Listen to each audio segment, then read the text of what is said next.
চকরিয়া পৌরসভার অন্তর্গত ১ নং ওয়ার্ডে অবস্থিত মাস্টার মাইন্ড বিল্ডার্স লিমিটেড নামক এক ব্রিকফিল। সাম্প্রতিক সময়ে ১৮ই ডিসেম্বর রাত্রে ৮টার সময় ঘটল এক মর্মান্তিক দুর্ঘটনা। বিষয়টি কিভাবে ঘটল আদৌ কি কেউ জানেন? চলুন দেখে আসি সেই বিষয় নিয়ে। ব্রিকফিল, তবে যেমন তেমন ব্রিকফিল নয়, এটি হচ্ছে সম্পূর্ণ অটোমেটিক মেশিনে কংক্রিটের মাধ্যমে তৈরি করা হয় বিভিন্ন ডিজাইনের অটো ব্রিক্স। এখানে প্রয়োজন হয় বিশাল আকারের একটি মেশিন। এই মেশিনটিতে ইট নির্মাণের আগে পরিষ্কার পরিচ্ছন্নতা করতে হয় অবশ্যই। এই দুই নির্মাণ শ্রমিক গেল প্রতিদিনের ন্যায় সেই মেশিন পরিষ্কার করতে। আদৌ কি জানতো সেই মেশিন পরিষ্কার করতে গিয়ে হারাবে সেই দুই নির্মাণ শ্রমিকের প্রাণ? কি অসতর্কতামূলক সেই মেশিন দুটি পরিষ্কার করতে যেতেন? তাহলে চলুন বিস্তারিত সরেজমিনে গিয়ে দেখে আসি সেই মেশিনের চেহারাটা।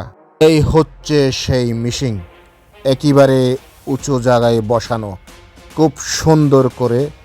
এখানে উঠতে হলে অবশ্যই সিঁড়ি দিয়ে উঠতে হবে এই স্থানে। ঠিক এই স্থানেই দাঁড়িয়েছিল দুই নির্মাণ শ্রমিক, যার পাশে ছিল ডান পাশে একটি সবুজ রঙের সুইচ বোর্ড, বাম পাশেই ছিল সেই মিক্সারের মেশিন, যেটি কিনা পরিষ্কার করবেন দুই নির্মাণ শ্রমিক। হঠাৎ পরিষ্কার করতে গিয়ে বেজে উঠল সেই সুইচ, হয়ে গেল সেই দুর্ঘটনা। এতে কি মালিকের ছিল না কোনো হাত? তাও আবার, কিন্তু সেই বিষয়ে আদৌ কি জানেন মালিক কিছু? ছিল অনেক শ্রমিক, তার মধ্যে দুইজন অসতর্কতামূলক মেশিন পরিষ্কার করতে গিয়ে অ্যাক্সিডেন্টের কবলে পড়ল। পরেই তাদেরকে ভর্তি করা হলো চকরিয়া পৌরসভার সরকারি হাসপাতালে।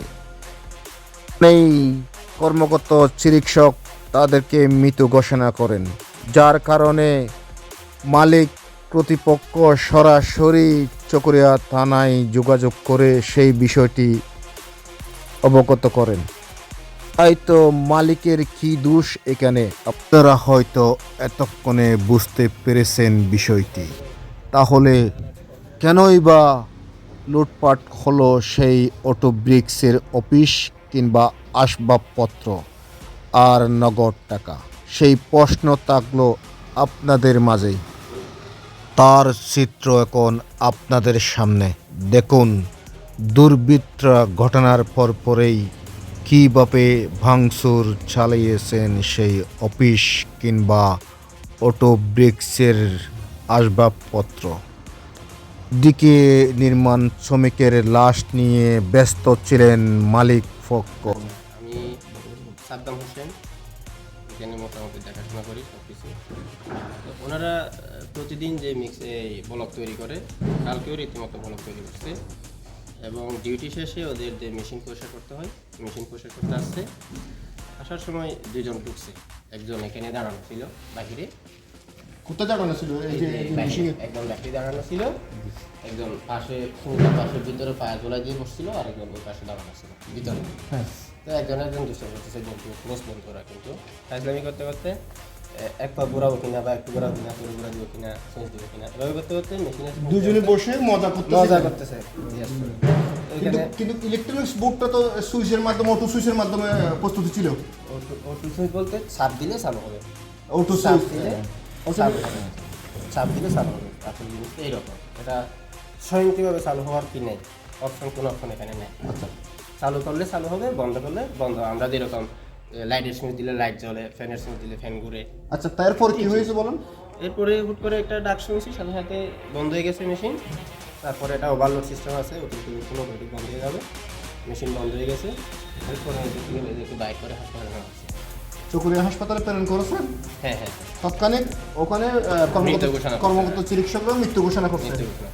আচ্ছা, প্রিয় দর্শক, আপনারা অবশ্যই শুনছেন এই কালকের যে দুর্ঘটনা ছিল, এই যে চকরিয়া পৌরসভা 1 নং ওয়ার্ড তরসপাড়ার অপোজিটে মাতামরি নদীর পারে যে ব্রিজটি বর্তমানে অবস্থিত, সেই এলাকা থেকে আমি সরাসরি যিনি কালকে রাত্রে উপস্থিত ছিলেন সাদ্দাম, ওনার থেকে আমি সরাসরি শুনলাম আসলে ঘটনাটা